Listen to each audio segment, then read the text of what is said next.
How y'all doing? Excellent. Thanks for coming to our little panel talk here. My name is Jason Miller, and I run a channel called The Finer Points. It's a flight training channel on YouTube. It's a podcast, and well, that's what I do. So today we're going to talk about creating content safely. I'm assuming, are any of you content creators? Is anybody out there a content creator? All right, great. How about like an aspiring content creator? I do want to create content. Awesome. All right, good.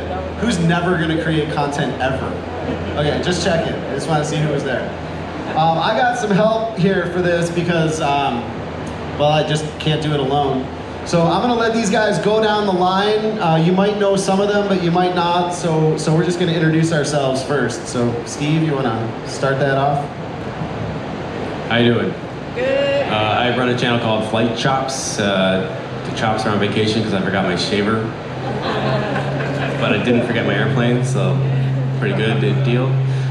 Just sort of share, as a private pilot, practicing and reviewing and improving. That's kind of the slogan. It was originally Suck Less, which seemed less professional sounding. And just try to share the learning experiences and training in different types, different ratings, and so on as a private pilot. Thank you. I am Chris Palmer. I am from Alaska. I'm a flight instructor.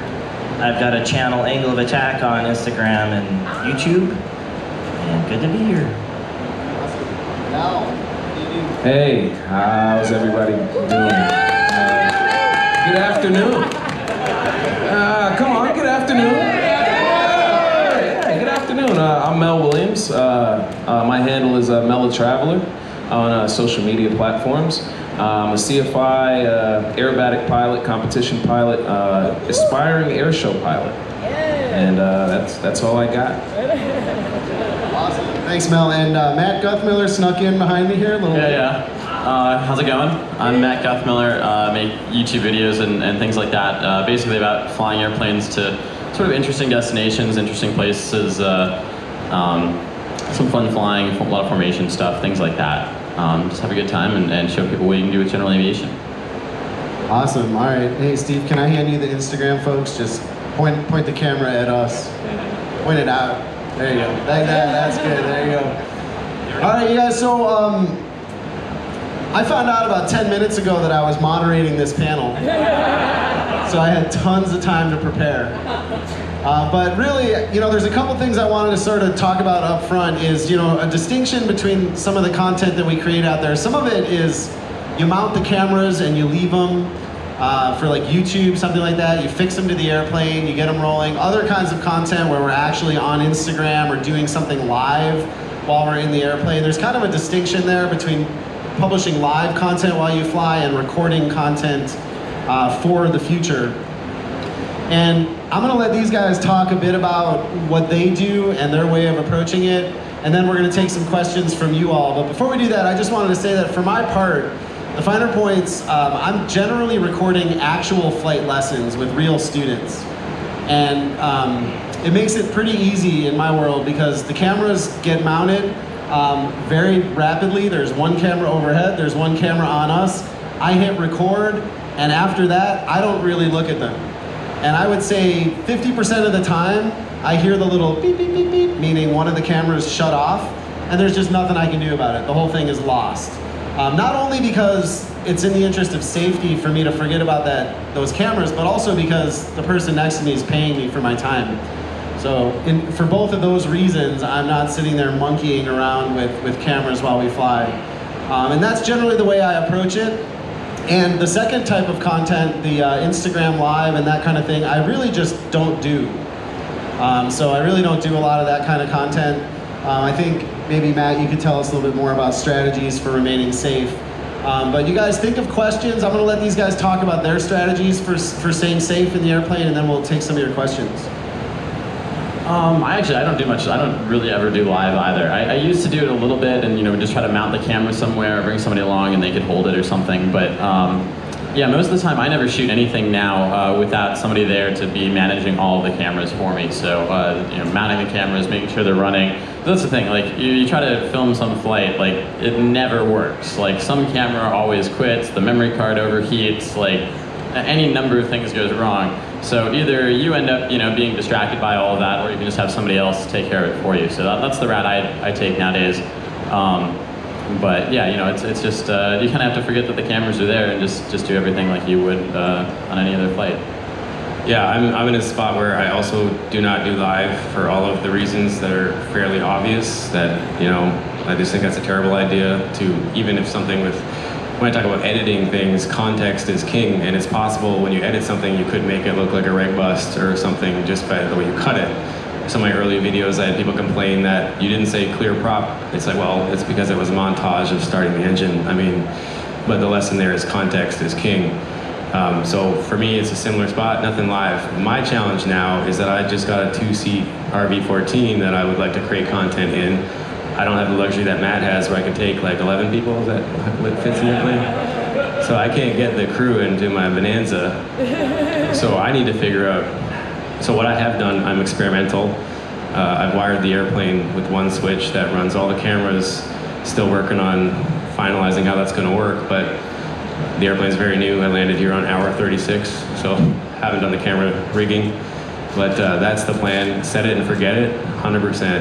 And like Jason said, if one of the cameras fails, I'll figure it out in post. But I'm usually rolling 5 or 6 so I can get something out of it. But 100% as a private pilot, like Chris does some pretty awesome stuff as an instructor, so does Jason. I just can't I don't even talk to the cameras, like just have to set it and forget it. That's my philosophy with that as a debrief. Yeah, before I actually really started filming a lot of content for the Finer Points, I was just a flight instructor in Flight Chop's videos. And Steve, you're one of the first people that really brought it to my attention, just how responsibly you treated the idea of being pilot in command. Like you really didn't want to be pilot in command. You would say clear to me, I'm not pilot in command. And it was a clear division of duties where I'm the flight instructor on board, I'm there to fly the airplane and keep everything safe, and you're there to be sort of a filmmaker. How do you see that changing now with the RV? Right, so I try to be present as a student pilot when I'm getting trained, exactly what Jason's saying. I can be the producer who's as available as I can be as a student pilot, also knowing in the back of my mind, I'm also clearly not PIC. With the RV14, I'm going to be PIC, even if I fly with you, you're not really typed on the airplane or whatever, so I don't know how that would work if I'm getting you training me on the avionics. I'm going to still have to consider myself PIC because you're not really going to want to land that thing, right? So. I'm sure I do fine. Okay, fair enough. It's blind, but it's like landing a T6. But with that in mind, for the insurance purposes, whatever else, I'm going to consider myself PIC in that thing, and that's the way I'm going to operate. So I will have to really take a backseat to the style of content creation that I've been doing, where I'm not going to be present as a filmmaker. It's going to be like a close second or third, and I'll see what I get. And I'm going to evolve the process and maybe put more energy into filming the briefings or the debriefings, but the actual flights just got to get what you get. Yeah. Chris, how about you? You're doing like a mix of content. You have some training flights and then some sort of adventures you go on, right?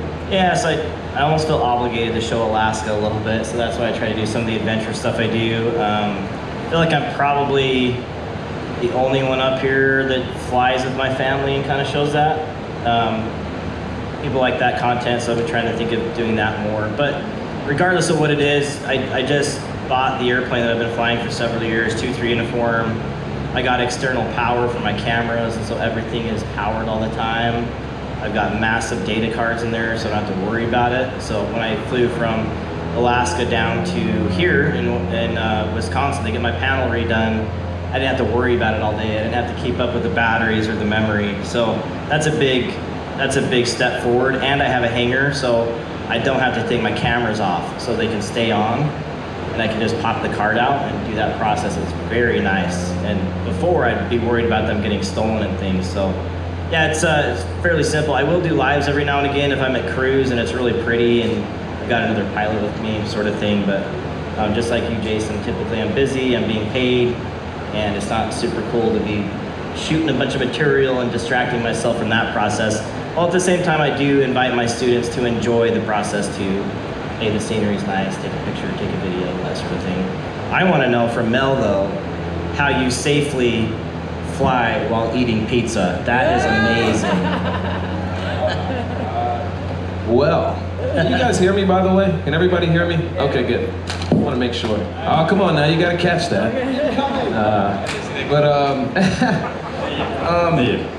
So for me, creating content, I do lives every now and again. Just kind of depends on the situation. And I think I'm the only aerobatic guy up here. I think, right?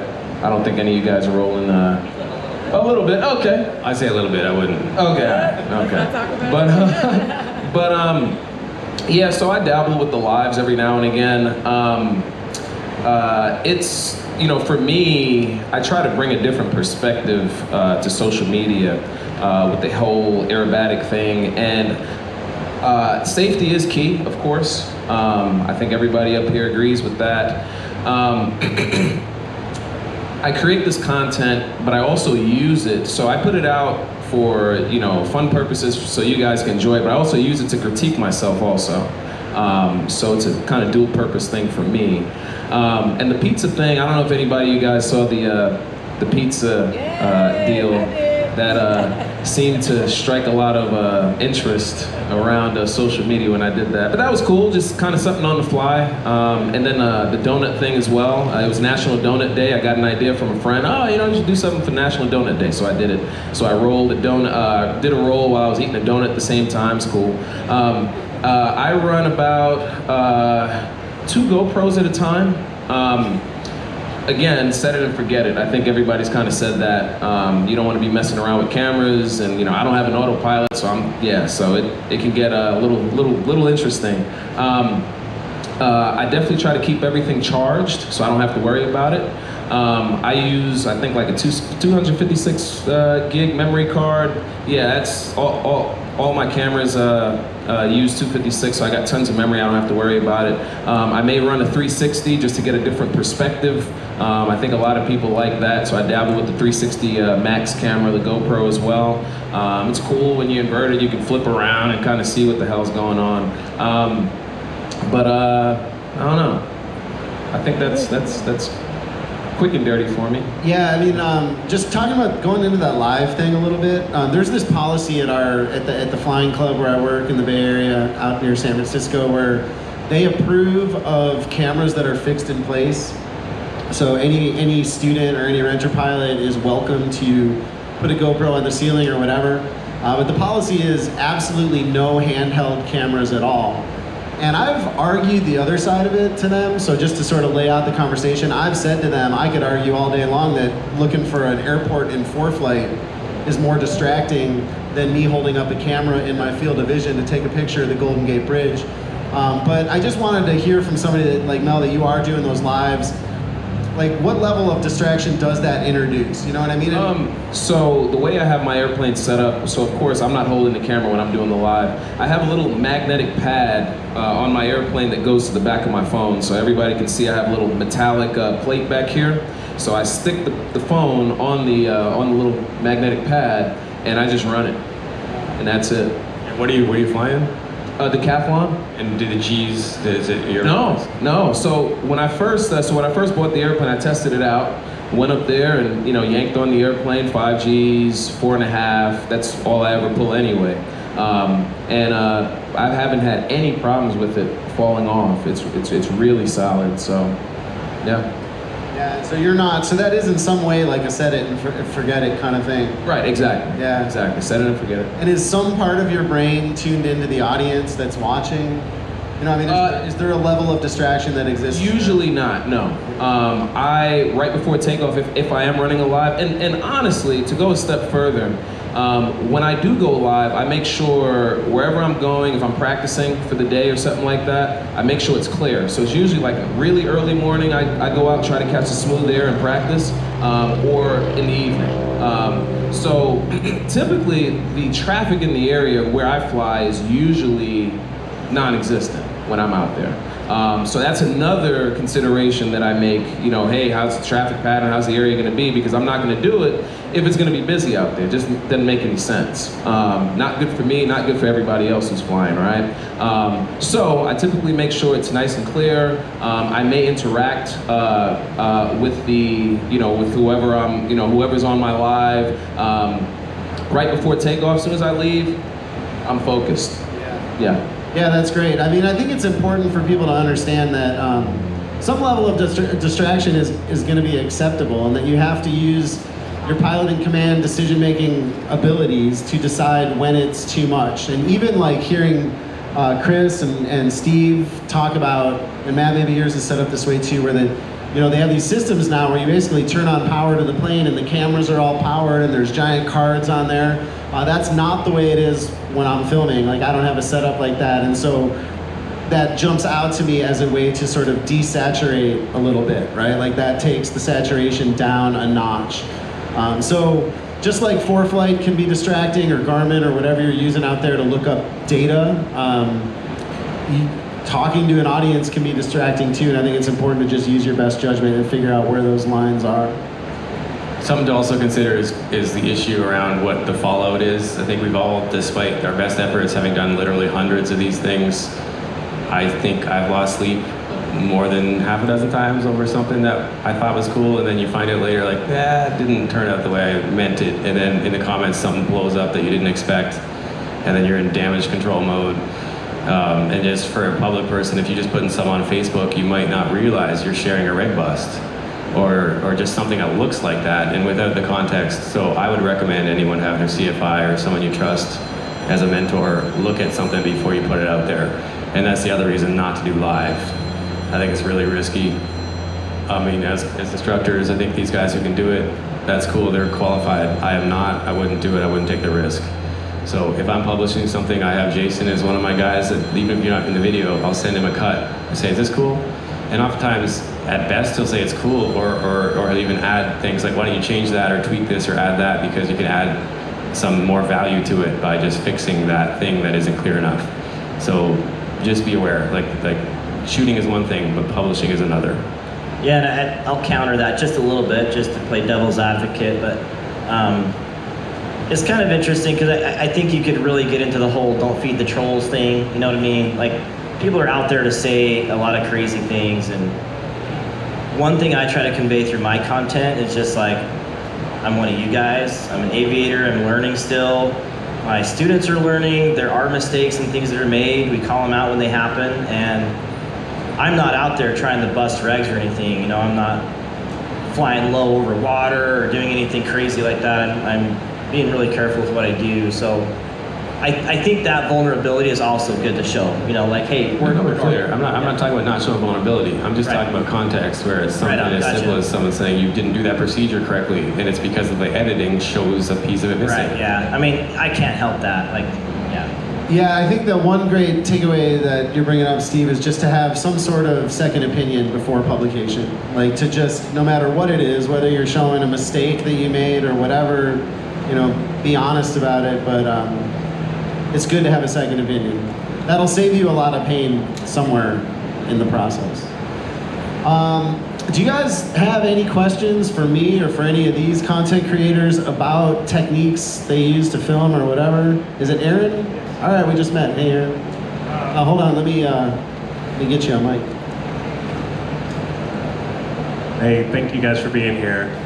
So I posted a video once, just longer video, like over 20 minutes, and that's something you guys do routinely. And I realized how much work that really is. So how you guys do that regularly is crazy. So how do you guys balance the time to do that, but then obviously, you guys have day jobs or go out and actually fly? Hire an editor. Yeah, I mean, you can do it for a while, but I think it's unsustainable to keep it up without extra help. Yeah, that's the stage I'm at too. I've got a family life, I've got a business to run, I've got students to take care of. So I have to have an editor now, or you don't get content. That's just where I'm at. Steve, oh sorry, go ahead, Mel. I mean, for me, I just do it. I've had people reach out to edit my videos, but I don't know. I just think I like doing it right now. So maybe I'm not as busy as these guys. I think I am. But I don't know, I just do it. I think the authenticity, I don't have to like, you know, leave it in somebody else's hands to do it. You know, I do what I want, and that's that. So that's just. Are you doing long form YouTube stuff? No, So that's the thing, right? Because you're doing like the right now, your TikToks, your yeah, that's exactly. awesome. Yeah. And also, yeah, that's a good point. So I've dabbled in the YouTube world, but yes, that is a different animal. I am more so on the short version side of things. So Instagram, TikTok. So yes, to that point, then yeah, I'd probably hire an editor. Right, and I think like, oh, sorry, go ahead. Yeah, well, so for me, I mean, I'm in a little different situation where I came at it as a filmmaker first, and I've kind of always been a filmmaker, so as I phased into doing it more, I just made it my job. So I do have an editor that I work with for probably like 60% of my rough cuts, but I still have to do the fine cuts myself. He's not a pilot. There's all kinds of, again, layers of context that we're talking about. So for me, it's largely me, 5 to 7 days full-time per episode editing. Yeah, he puts in a lot of time. And you know, for the Finer Points channel too, I think you can sort of decide on the kind of content you're trying to convey. And for me, just having modular pieces, so like there's an introduction to the video, and then I'll be on a flight lesson and something interesting will happen, and I'll just make a note at time, you know, 32 minutes into the flight, this thing happened, and then when I'm driving home, I can kind of conceive like what the point of the video is gonna be. It's gonna be that thing that happened at 32 minutes. Before I walk into the house, I can do like a quick talking head, and then it's a pretty quick assembly. It still takes a lot to do the little things like add text on screen or add an arrow if you've never done it. But you know, like any tech, it takes like 3 weeks to figure something out and 30 seconds to do it the second time. So you know, there's that effect too. Cool, yeah, you bet. Does anybody another question? Yes, sir.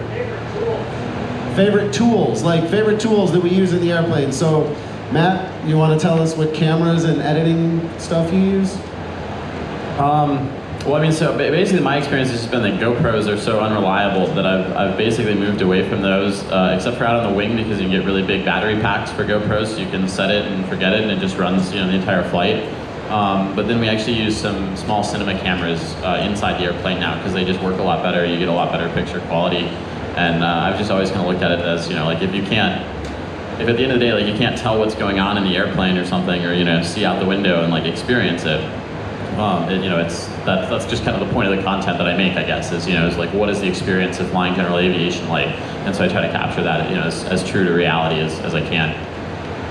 But yeah, so mostly just like high-end cameras that actually work reliably, so it's not such a pain.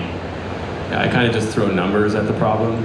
So I usually have 5 to 6 cameras rolling, and odds are I'll get 4 or 5 that won't fail. And I'm also not doing super long flights, so typically I'm good there. But again, being a new uncertified airplane that I'm going to be doing longer format trips in, I'm lucky to be able to just run ship power to them. So I won't have battery problems in the RV-14. So I don't care. I've got a whole mixed mash of cameras in my kit between GoPros and Garmin Verbs. You know, whatever works, it's been working.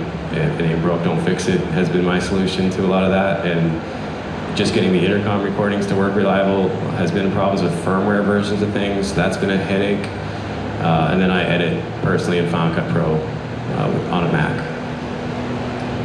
Yes, I've had issues with GoPro too, but I like the 9s. Just got several 9s and they're working really well. It's hard to beat the 5K. The color looks great, but you know, there's lots of different versions I've used. Sony's as well. Sony makes a great little action cam, kind of old now. DJI made one.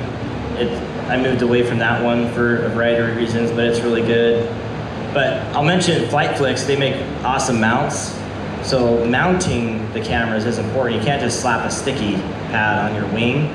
So all mine are attached with hardware, and I get my external power from them as well. So it's all aviation related, made for aviation mounts that just make it reliable, so I don't have to worry about it out on the wing. For me, I use primarily 2 cameras. I got a Hero 9 that stays inside of the airplane, and if I feel like it, I may run a GoPro 360 out on the wing, on a wing mount, Yeah. on a sticky mount. So I think the last guy, I gotta ask him, I think he's here today, his name is Justin Tidwell. I bought the airplane from him up in Bowling Green. I think he put like some extra like Gorilla Glue or something like that. Because everybody, you know, I taxi out and I got this 360 hanging on the wing, and they're like, is that gonna be okay? I'm like, well, I haven't lost it yet, we'll see. So I guess I'm kind of winging it there, but I mean, I've done spins and loops, and I've gotten up to 160, 165, you know, miles per hour in my airplane. It's holding strong, so I'll let you know. But yeah, inside the airplane, I use a GoPro Sticky to edit my short content. I use the GoPro app on my phone, so I just grab everything off the camera. I cut it up in short pieces, and that's the way I do my editing. So yeah. Yeah. We all have the same thought about the 360 cam. Yeah. But it stays on there. Yeah, and one thing to point out, I mean, I'll also say the GoPros are pretty unreliable. So for me, it's just, I do so much flight training, I think I just lose 40% of it. Like 40% of the time I hear those 3 beeps and I just realize, oh, this flight's a wash, you know, but there's gonna be another one in an hour, so we'll get that one. Also, GoPros divide the files up. I don't know if you guys knew that. So like if you press record on a GoPro and you go out for like an hour and a half and you come back, you don't just have 1 hour and a half long file, you've got like 13 little files. And it's kind of a weird numbering naming convention. So if you're running like Steve's doing sometimes 5 or 6 GoPros, or God forbid you press stop and start again on a GoPro, it's just a nightmare trying to stitch together what actually happened out there. So I think one of the benefits of these cameras that Matt's talking about, or that Chris is using, or that you've integrated now too, Steve, I think is that they don't do that. They create one big file, so maybe look around for those. It's also kind of a downside though sometimes too when the files are like 600 gigabytes. See, I don't know that side of the table. It's just Your head won't get corrupt at the end of the write and then the whole thing's toast? With the reds, not the entire thing, but yeah, definitely, you know, it'll corrupt it somewhere in the middle. Has that happened to you, where the one big file is corrupted? It does if the user pulls the card out before turning the camera off, and I've never done that. Speaking for a friend. Yeah, exactly. Just be aware. Awesome. Who's got another question? Yeah, right here, sir. So, for the people running power, how do you run power in a certified airplane? All right, so for the people running power, how do you run power in a certified airplane? And how many, are all 3 of you guys running power from the machine? You're not? You just use giant batteries, or giant battery packs? Lots of batteries. And, like and then you bring a guy along to change the batteries out. But is it like That's those external battery packs, those things that you buy, the external ones, and then plug into the camera? Well, on the GoPro, on the other cameras, are just big batteries, you just swap them out. Okay, and then you, Steve and Chris, you guys are running from ship power to the cameras. Yeah, so the units I use, again, from FlightFlix, they're TSO'd, so they're made for aviation. So luckily, I've been going through this avionics upgrade, and I've had a lot of people on site that know the electronics, and we could get a DVR involved with the process too, so it's all legal and good.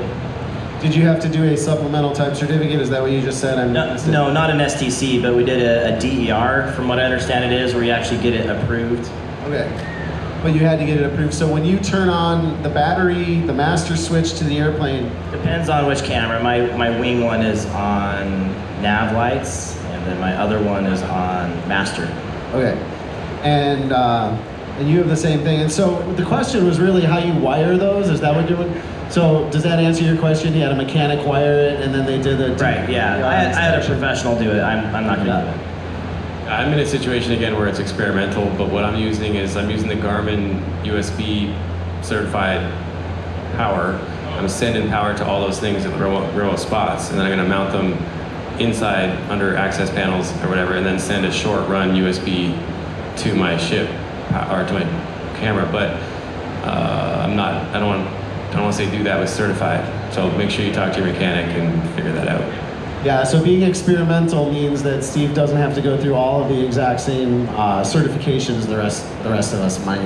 Mel, are you running cameras off ship power, or is it batteries? Nope. Typically when I do my aerobatics, you know, I fly for 45 minutes to an hour somewhere. I keep it short, so I don't have to do the whole, keeping it powered thing. I just use whatever battery I got, just make sure it's fully charged. Yeah, I got it. And that's another strategy too, by the way, that I've definitely been aware of for myself when, back to Aaron's question about how much time all of this takes. Like, sometimes I'm happy that I'm limited to 50 minutes. Like, I look at Matt sometimes flying across the country, running 4 cameras or whatever. I don't think I'd have time to review the footage, So just remembering that reviewing the footage is part of the editing process. And if I have 50 minutes of footage to look at, it's just that much shorter than if I have 3 hours of footage to look at. So it can be strategy, and if it works for you, it works for you, right? Yes, sir. Well, I have a similar question that you did. So, Chris, on your certified aircraft, did you have to upgrade the battery system too? And did you have to do weight balance? All right, so the question is for Chris Palmer, on a certified aircraft, did he have to update the battery system? And if he did he have to do a new weight and balance calculation from a mechanic? Yeah, I don't want to get too deep in the woods on this because I'm not a mechanic, but I had professionals do it. We did reweigh the airplane after we did all my avionics. There is a rule under a certain amount of ounces that it's considered negligible, but we had done the weight and balance anyway, so everything's kosher that way. But in terms of like how all the paperwork works and all that sort of thing, I just turned it over to the people that knew what they were doing and made sure that they were doing it, legally, I suppose you could say. Yeah, and I mean, just to be like open and transparent about how all this works too, I think technically anytime you make a modification on a certified aircraft, whether like putting, like we do those 360 cameras on a strut or something, you legally need some sort of supplemental type certificate or something, or somebody could come down on you for that. But I believe what's happened is it's just become so common that it's like a flock of birds and nobody's getting shot by the FAA for the most part because it's working. Do you guys have any deeper understanding of how all that's going? I mean, my understanding is if it's permanently attached to the airplane, you have to, have an A&P or somebody sign it off, and so typically that'll just be done as a minor alteration. If you can, remove it without tools or something, then it's just temporary, and so it's not part of the airplane. It's just like if you, threw a bag in the back or something, things like that. Yeah, that's my understanding. Okay, all right, well, there you go. Yes, sir. So I just do videos for fun, but for those of us, people who are like working with build audiences, what are your guys' strategies for building a captive audience? That current takes a long time. Okay, yeah, so somebody was asked, so the question is, for somebody that's getting into content creation and wants to establish an audience, what are the strategies for doing that? Because it takes a long time. And I can testify to that. I started my YouTube channel in 2007, started the podcast in 2005. So for me, it's really just been a matter of really just staying at it and persevering. Like Aaron said, content creation is very difficult. It's not easy. Like the kind of hours that Steve puts in to make those mini movies that you see, or the kind of stuff Matt's doing too, it's like, takes a really, really long time. And so to do that and to sustain that over a period of years requires a commitment. And you might want to think about that when you design your content. This is probably the second or third time I've just said this, but even my audio podcast, it started out as 10-minute episodes, and that was partially strategy. And like so many people would email me and say, hey, can you go longer and talk for like an hour? And really no, because the editing process is exponential. If it's 10 minutes, I can listen to it 3 times for mistakes. If it's an hour, just think of how much more time that adds. So it was short, partially so that I could continue to create content and sustain it like a marathon. And before I turn it over to these guys too, maybe a more practical answer is collaborations. So like just collabing with other people and making your audience aware of another audience is huge. And it's like, the internet's amazing. People can bounce around to all these different channels in one sitting. So you really don't lose anything from collaborations. Everybody just gains. They can watch all of these channels in 1 hour and just put their phone down, right? And that was just one sitting on the internet, and everybody gained. So that's huge. I think one of the common threads of the collaboration is it's a new creative effort that's different. So that's one of the hardest things, is to find new ideas, and new ideas that are safe and like not sensational like you would get on reality TV. I think that's what makes Mel so interesting with his like explosion the last 6 months, is just how creative you are. Because like that negative G pushover with that pizza, man, I shared that with so many people. That was hilarious. I can't get over it. You do a great, like really creative, just thinking of new things. So that's a tough thing to do, right? Because there's a lot of the stuff that's already been done. A lot of the same airports people fly in, get $100 hamburgers. So it's kind of hard to always find that new next thing. I guess the way I've always looked at it is, like what kind of content do you want to watch? And that's why I make the stuff that I make, is because like that's the stuff that I wanted to watch, that's what I wanted to see. And so just find something like that that, is like your thing that you're interested in, that you want to see. Get really focused on that, make good content, and I think the rest just follows. Yeah, it's kind of paradoxical because you can't have the audience until you have the audience, and you can't, so I kind of went with the if you build it, they will come approach. But the truth is, I also built it, like what Matt said, because I wanted to make something I wanted to see. So I really didn't make it with the intention of it being a thing. And frankly, if I did, I wouldn't have branded it based on my weak chin and a mustache that reveals my weak chin, which is something I've been haunted by all my entire life. I always grew a full beard. So when I had the mustache on as a joke and we made the brand, it was my buddies that were basically teasing me because I play the drums and I work on my drum chops, and then they were like, Bill, you're practicing flying, call it flight chops. Literal joke, stuck with it. But, it was authentic and it was about sharing real moments and real learning, and that's the trick, is I think if you don't make something real, that's you. Out of film school, I was at a rap party one time and I met Billy Bob Thornton after the Pushing Tin rap party, and I asked him some advice as a young film student, and he said, do what you know. And my thoughts were, do you know Sling Blade? But anyways, he hadn't seen Sling Blade. And I just left with that, like, he just blew up on Sling Blade. I don't know if you knew that, but whatever. Do what you know. I think for me, so I asked my girlfriend a long time ago, this is about 6 years ago, and it does take a while, that's where I'm kind of going with this.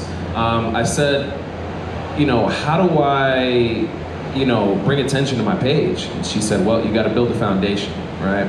So, because I had all types of stuff on my page, me playing basketball, me at a barbecue, just stuff not relevant to aviation at all. So I started just making consistent aviation posts. And then, as far as the videos came about, I just tried to stay consistent and doing things that I like. So I tell people all the time, I'm out there doing this stuff anyway. Like, how many people here probably, listen to music while they're flying, right?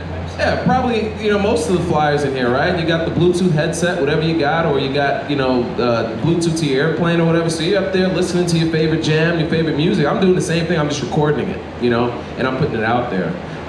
So, yeah, doing what I like, recording it, trying new things like the pizza thing, rolling while I'm eating a donut, just trying to be creative, and just using it to my advantage and just having fun, really. It doesn't feel like a job to me. I know it is a job to certain individuals, but to me it's just having fun. And I think if you do it like that, it worked for me. And you build it, people will come, Unfortunately, there is a little bit of a dark side to this, because sometimes you put a ton of effort into some content and you think it's just gonna be awesome. Like, you're excited about it, it's unique and cool, and you feel good about the timing, and then nothing happens. And you have to almost emotionally guard yourself from that process, because I think we all anyone who does creative content puts a lot of heart and soul into it, and so that can be a roller coaster sometimes, to like pick up the pieces and go on to the next thing. But then there's always that little dopamine hit of something that does well, so then you go to the next step and keep on going. But this takes a lot of hard work, like Mel was saying, lots of hard work, lots of thankless days. Eventually you get there, or not, I don't know. That's very true. We probably have time for one more question. If someone has a question. Yes, sir. So, thank you guys for being here. I just wanted to ask about the sponsorship side of things, because a lot of you have these large platforms and you're doing what you love to do, and it solicits to major organizations to sponsor you and work with you. So could you guys give a little insight of how that works? Do you all have to go to the sponsors, or do they usually come to you off of your content creation and things like that? All right, okay, so the question is about sponsorships. How does that work? Do you have to go to the sponsors? And I think I'll start off here just in saying that, if you can build that audience, an engaged audience, and you are doing something that is true to you, and you're comfortable talking to your audience, and your audience feels connected to you, so you found that thing that these guys were talking about where you are doing you, and you're able to gather a crowd, you'll be able to find sponsors. Like, do they come to you? Kind of depends on how much thunder you really have. Like, I've seen channels blow up, and yeah, the sponsors will come to you. They will reach out. I think it's really important to only make arrangements with sponsors that you really do believe in. These are kind of long-term relationships, and it works both ways. This is a pretty crowded environment right now, so if you get the attention of a sponsor, it becomes like a personal relationship with that brand. And last thing I'll say there too is I wouldn't be afraid to start that relationship early. You know, my relationship with ForeFlight started in 2007, and they weren't able to pay a whole lot back then, but they approached me, and I liked what they were building. I liked the guys. They were honest, straight shooters, and they had a good product, and we believed in each other. And then you can grow together, and that relationship today is rock solid. So yeah, those are my thoughts on it. Do you guys have any? Yeah, I'll share a little bit, just a couple thoughts. I think, for me, I've been coming to AirVenture for like 6 years. I've come in many different forms, from being just a pure podcaster to, you know, helping Steve film stuff or whatever. Like, I've come in many different forms, but I think it is about actually seeing those people, meeting those people, shaking their hands, but you also have to work hard and show your work, you know? Like, I never got into this thinking I'm gonna have an audience and I want a following and I want sponsorships. That wasn't my intention at all. My intention was to create content that I liked and enjoyed, and I don't know why, but I feel compelled to share it. So it all just kind of naturally happened, I suppose, but I never really like intended on any of those things to happen. It just happened because I was here and I was actually working hard outside AirVenture to do it, you know what I mean? Yeah, to just add to that, if you build it, they will come approach. Again, I started this as a thing I wanted to exist. I didn't turn on YouTube ad revenue. I had no intention to do any revenue, frankly, because I didn't want to be told what to do. I was coming from TV and I was unhappy with what I was working on. So in the beginning, I just built a pretty dedicated audience, and my first revenue stream was actually Patreon, which is crowdfunding. And it continues to be the single largest support pillar that I have, despite working with some pretty impressive sponsors as partners now. I got lucky in the sense that it grew organically, so I didn't find myself in a position where I was meeting someone that didn't already know about the channel. I think that's kind of key. If you're having to tell someone who you are and what you're doing and they have no idea, you maybe want to spend more time working on it. Like, I mean, with you and ForeFlight, that's a different situation because you kind of grew early together. Yeah, and then they saw you it. I mean, they reached out to me back then. They knew what a podcast was, and that was a whole different world back then. I mean, now sponsors know the value, I think, so if you can build the audience, you don't have to, you know, like in 2005, I literally had to explain to people what a podcast was and how it would benefit them. You don't have to have those conversations today, right? They know if you can build the audience. One thing I would add, though, is also know your value. You know, if you have an audience and you have things to share with people, like there's value in that. Don't give it away. But yeah, you know, it's you build it, you build the audience, and then you have this cool opportunity to share anything. Product-only deals. My answer to any companies that come to me with a product and say, "Hey, man, can you review my thing? We'll give you a couple of the things."